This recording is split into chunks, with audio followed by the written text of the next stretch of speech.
नाम करती हूँ। हमारे देश में जो स्थितियां हैं, हमारा देश कितने खंड खंड हो गया, उसके और भी आगे खंड होने की चालें चली जा रही हैं। तब अपनी पीड़ा है।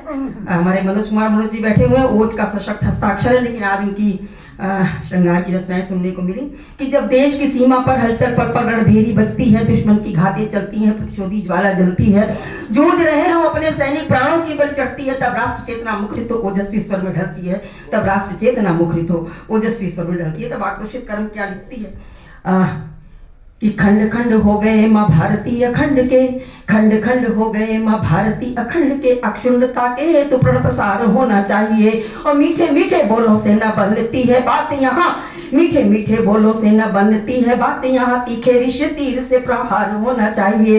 यूं तो बुद्ध महावीरी धरती में जन्मे हम, यूं तो बुद्ध महावीरी धरती में जन्मे हम, गांधी की मशाल शांति लेकर ही चले हैं हम, किंतु अपमान सहने की सीमा पार हुई। नहले पे दहले सवार होना चाहिए, नहले पे दहले सवार होना चाहिए। और छल के पसीना भी जो देश के जवान का, छल के पसीना भी जो देश के जवान का, खून अपने में भी उबाल होना चाहिए, खून अपने में भी उबाल होना चाहिए। और दुश्मन खून अपने में भी उबाल होना चाहिए। और एक मिनट, छल के पसीना भी जो देश के जवान का, खून अपने में भी उबाल होना चाहिए।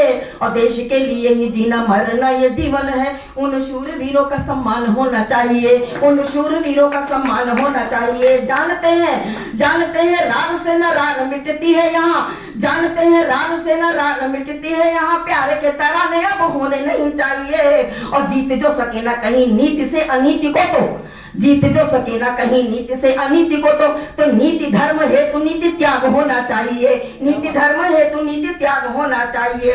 और आतंक, कुछ इसको मैं शॉर्ट करती हूँ, लंबी रचना है कि आतंकी देशद्रोही घात करने को बैठे हैं जो, आतंकी देशद्रोही घात करने को बैठे हैं जो, उनसे ताल ठोक दो हाथ होना चाहिए। और ध्वस्त करें शकुनी सी छल भरी चालों को, ध्वस्त करें शकुनी सी छल भरी चालों को, पार्थ के गांडीव सा अब वार होना चाहिए, पार्थ के गांडीव सा अब वार होना चाहिए। जय हिंद, वंदे मातरम। समय की सीमा है, मैंने अपनी रचना को शॉर्ट किया है। बहुत बहुत धन्यवाद।